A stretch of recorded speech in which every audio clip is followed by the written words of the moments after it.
Burnley is a hard place to go, and as much as we were getting frustrated, especially in that first half, I think you've got to be happy that we've come away with the win. Of course. Obviously, I think we deserved the win. I think by and large, we controlled the game. I think Burnley barely created anything yesterday when it comes to any clear-cut chances or any We seem to be openings. saying that against everyone we're playing at the moment.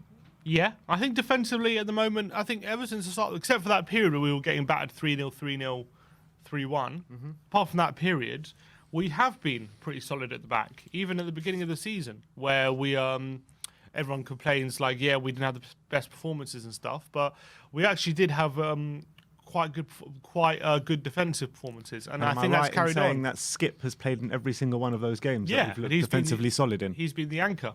He's absolutely been the anchor, and he has played in every single one of those games. And is he the only one that's played in every single one? Probably Højbjerg, I would say. Højbjerg, Son, Lloris. And Lloris, yeah. I mean, they're probably the only ones. Romero as well? He played against Chelsea. Yeah. But then he didn't play against Arsenal, and then he's played every game since then. Yeah. So he's a massive part of it. Also, look, we looked a lot better since with Romero and Skip in the starting 11. Our record's probably decent. Yeah, and with Romero as well, he just looks whoever plays next to him good as well. Yeah, makes him look raise a lot their better. performance. You know what I mean? Definitely, but I think maybe the performance yesterday's come up for a bit too much criticism, given the fact that we, by and large, were in control of the game. But in terms of us again looking like a team that can be on the front foot and create chances and really put the opposition under pressure, not be this slow team trying to move forward, then I think again yesterday didn't inspire much confidence. And in terms of Nuno trying to dispel concerns about his management, it didn't go too far in to really convince fans that the team are moving in the right direction in that sense. But I think in terms of Spurs gaining more control of games and looking at more solid and looking more competitive against sides, I think that's moving in the right direction. I don't think you could argue that at the moment, because I think we were, the way we were getting slaughtered, and that's kind of put aside for the moment, but still looking too laboured in possession, still not looking very creative and very sharp and very exciting when we get the ball, and we only look good when we're able to get the ball up quickly and the defence is unsettled. That's when we're looking sharp. But other than that, it's difficult for us to see where the patterns of play are coming from and where we're looking to open up the opposition and where the movement's coming. That's the biggest one. There's a big lack of movement from all the players when we're on the ball. And is that a tactics thing or is that a players thing? Like what is that down to? I don't know. I mean, you could argue it's both. I don't think the players are just not moving. I think look. Do you think Nuno's telling them not to move? I don't think he's telling them not to move, but I don't think they know where to move, or they're clearly not very clear as to what position they need to be in and how they need to open up space. It's kind of like Nuno's just telling them get the ball to feet and get Lo Celso or Lucas to dribble a bit and then find an opening. That's kind of like our tactic at the moment. It doesn't seem to be like pass and move and open up space. It's kind of like try and find some space, get it to feet to Lucas and get him to dribble, and then he'll open up the space himself. You know, it was a big complaint under Jose Mourinho we saw in the press from the Athletic, and that the players didn't think that was any attacking training or patterns of play being trained. The only attacking tactic we had was get it to Kane or Son and let them do it. What's worse, that or this? I don't know. At the moment, I'm not seeing anything special in terms of where the team is heading. I'm not seeing a team at the moment I'm not seeing a team not playing for him or anything like that. I just don't see a team that are putting seem 100% convinced that the way they're playing is absolutely gonna be the best way going forward for this team. It just doesn't. It doesn't seem to me that they have that belief, like they're 100% sharp. Like you can feel it when players going for challenges and when they're moving forward and And when the players off the ball are darting into positions, we're not seeing that at the moment. We're just seeing on the ball, passing it side to side, little movement. When Lucas or Lo Celso get the ball, they're trying a dribble and they're trying to break the lines, but they're not. But they're kind of doing it by themselves, and it's it seems very. They're not looking for free men and lending the ball to them and getting it back, or looking for runs in behind. It's only really when we get the ball in the centre, pinch it off a attacker or midfielder, then we get it in space in the centre and get the ball forward. That's when we look dangerous. But other than that, it's like we don't seem to have a plan. I don't know what's worse. It's so true because, like, when you look at our attacking players yesterday, like you said, Lo Celso, Lucas Moura, Steven Bergwijn. I mean, how many times did each individually go on like these mazy runs and nobody was up there with them? And that's what they resorted to. They can't pass it because there's no one to pass it to. There's no one up there on their wavelength. I mean, Bergwijn countless times on the left-hand side, Lo Celso countless times through the middle, and Lucas Moura countless times all over the pitch, to be honest. Yeah, I mean, I don't know what it is, but I think when it comes for Bergwijn's case, I felt like with Bergwijn yesterday that he was a bit too desperate to impress. I felt like there was a few opportunities where he could have maybe passed it inside to Lo Celso or Kane, maybe followed his run beyond him and then maybe got a 1-2 or kind of be more of a team player. I felt like he was very much in it for himself, like he had to contribute like a goal. He was like very like singly focused on getting a goal or assist yesterday, and it led to him making wrong decisions in the final third, for like attempting shots when the shots weren't on, or trying to get crosses in on his right peg when he could have gone down the line on the left hand side. Like, I think he was too focused on trying to muscle his way into the first team or trying to stand out, which I don't think is a bad thing, but I think he needs to be smarter about it. He needs to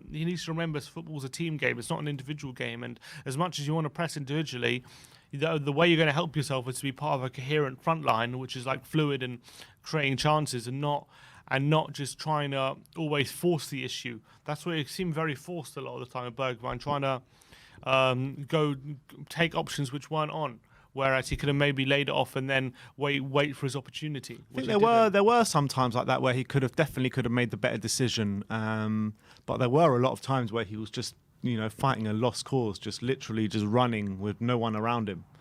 And what's a player supposed to do when no one's coming up to support him? Yeah, he's got it's difficult. And there were a few times where that was the case. He was running down the left-hand side. He had 2 or 3 men on him, and he wasn't didn't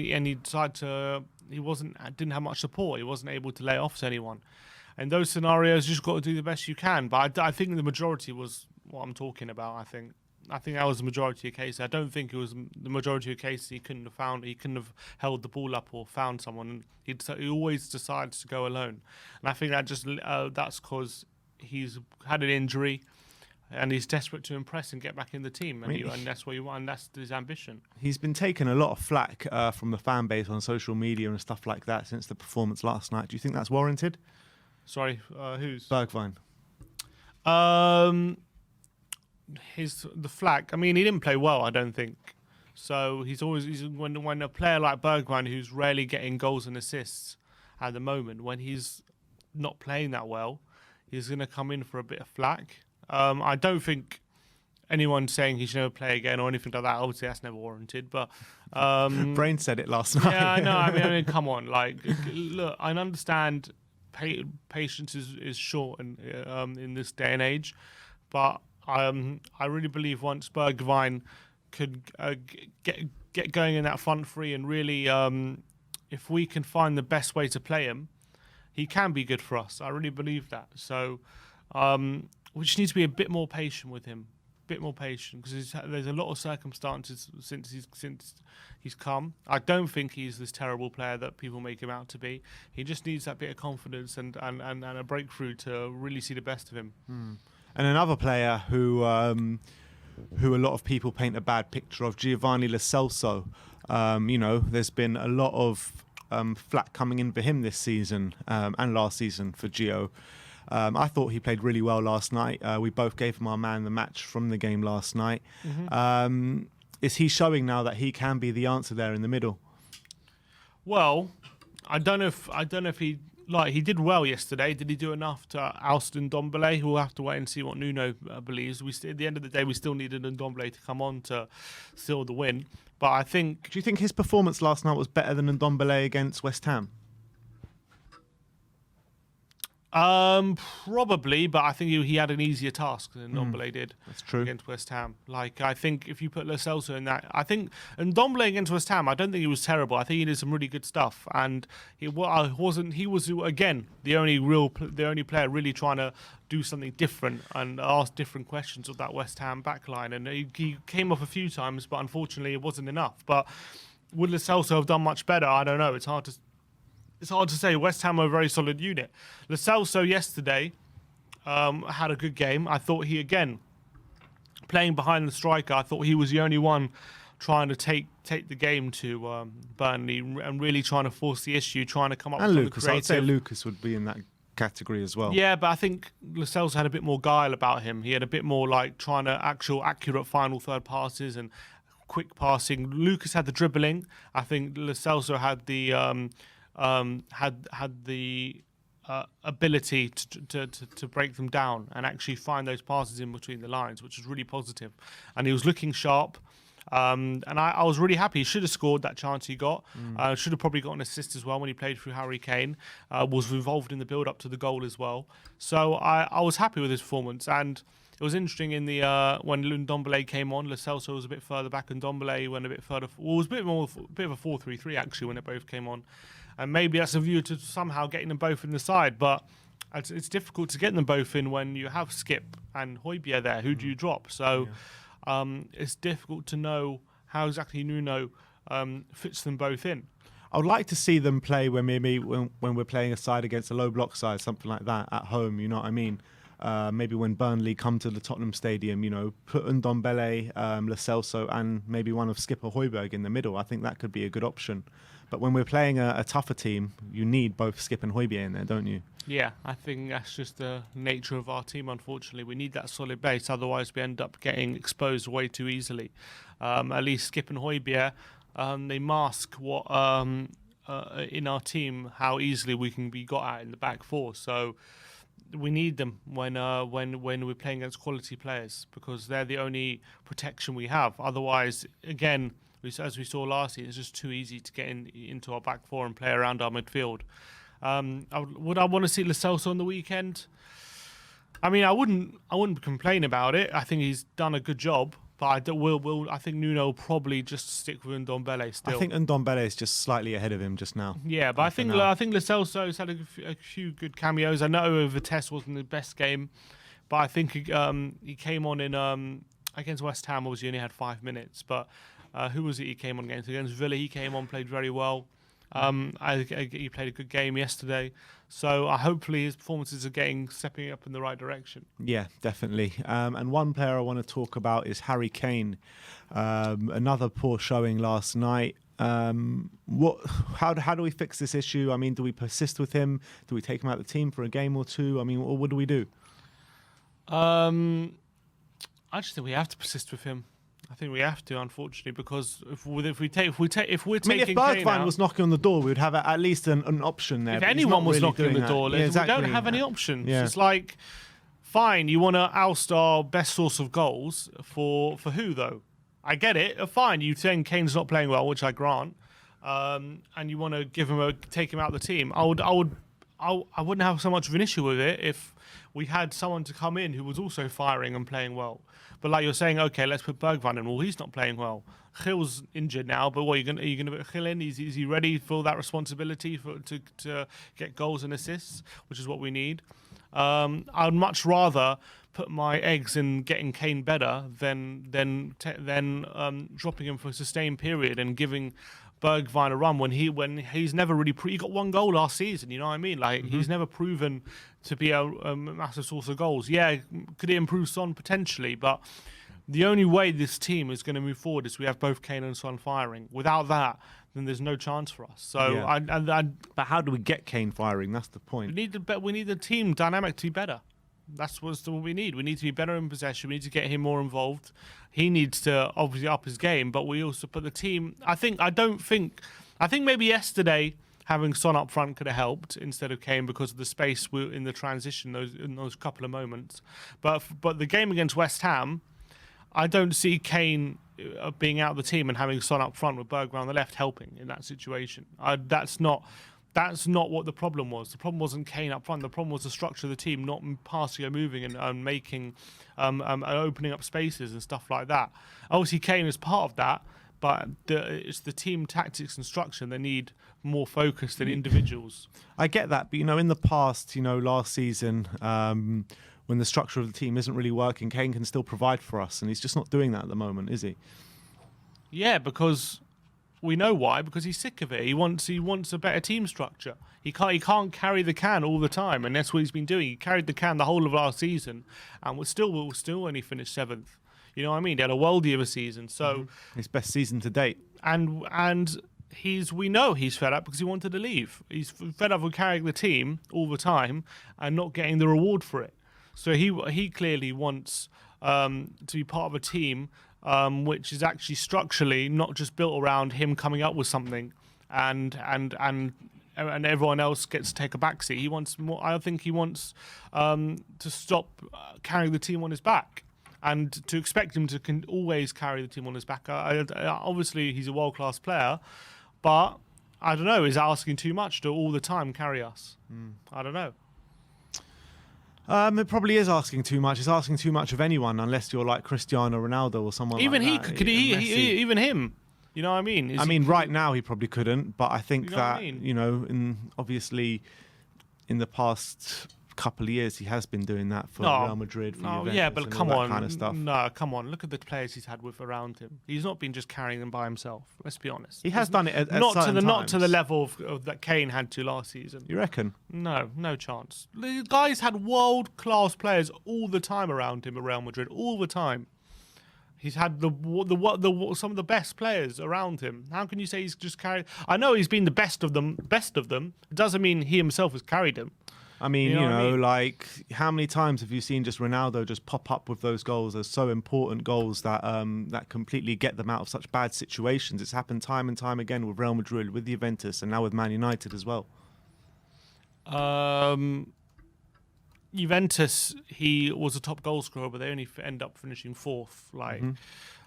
He did well, but there's a reason why they weren't bothered about him leaving. I think they didn't seem that concerned about him leaving when he left in the summer. But in terms of for Real Madrid, yeah, of course he popped up with important goals, but it's not just him on by himself. He didn't run past 5 players and yeah, score, but it wasn't Kane by by himself last season as well. He had Son with him. You know what I mean? It wasn't Kane just and Son. It was Kane and Son together, literally linking together. And it's difficult to continue. Also, I think teams have figured out. That's definitely that's true. how to they clearly you see with Kane last season it wasn't the case. He was able to drop deep and defenders weren't tracking him and he had space to play with. Now you see whenever he gets the ball, there's 3 players around him every single time crowding him out to make it even more difficult for him. So he needs to be even better. He needs to do even more than he did last season, and it's difficult. And when he's playing in a team where structurally we're not there yet. As a team where he's in a part of his career, he needs to really start kicking on and winning some stuff before the prime ends. Although I still think he's got many years left, in my opinion. He's in a difficult moment, of course he is, but I don't think taking him out of the team is going to help anything. Yeah, well, yeah.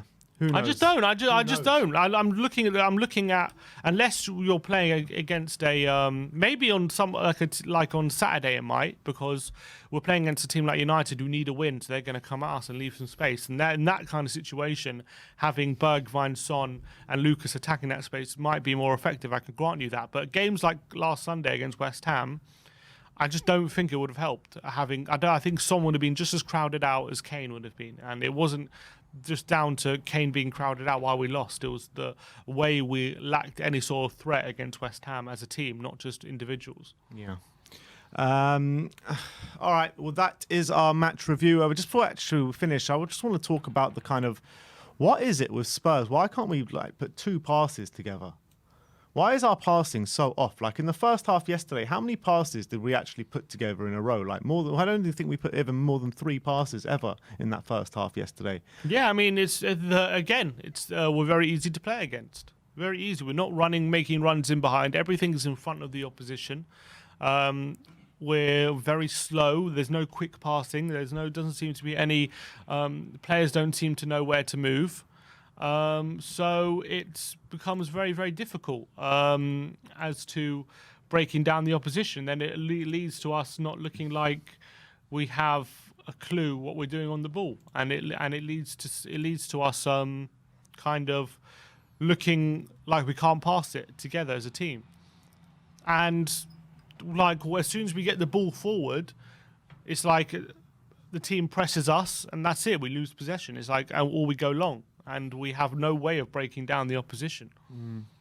Look, it's been a bit negative this morning, but let's finish off the review with a few positives from last night, because I thought Emerson was really brilliant last night. I thought he played well.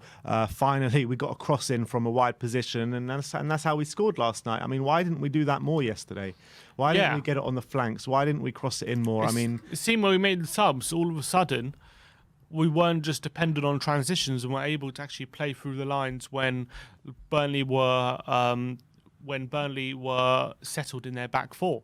And that was quite positive. Emerson, I thought, defensively was great. Obviously got the assist for the goal. Could have done a bit more offensively in other situations when he had time to cross it and stuff.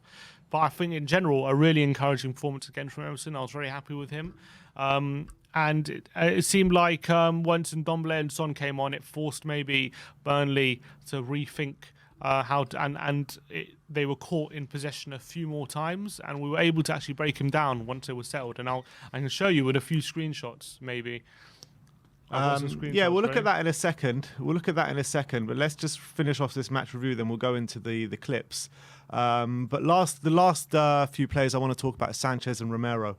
Because Sanchez and Romero, I thought absolutely brilliant last night. Like I said before, I think Romero really kind of raises the game of whoever he's playing with. I thought Dyer last on the weekend, Sanchez last night, and it's now which one do we persist with now, Dyer or Sanchez? Yeah, I think at the moment we're probably going to persist with Sanchez. You reckon? Sorry, with Dyer, sorry. Oh. Apologies. We're probably going to persist with Dyer because I think, despite his own goal against Newcastle, I think he's been in general playing quite well. Also, I think on the ball, he's more likely to when we were playing those long balls to the fullbacks, Dyer's going to be the more likely defender to find it. Naturally, make us go a bit deeper if Dyer's on the pitch. Yeah, you could say that. I think he can be quite aggressive, but he's obviously a lot slower than Sanchez, and doesn't have the pace that Sanchez has, which obviously allows us to play a bit of a high line. But he's also a bit more he's more comfortable on the ball than Sanchez is. So it's give and take, isn't it? At the moment, I think Dyer with I just think at the moment he's going to prefer the Dyer-Romero partnership just for now. I think Dyer is also a lot more comfortable on the left-hand side than Sanchez seems, as much as Sanchez had a good game yesterday.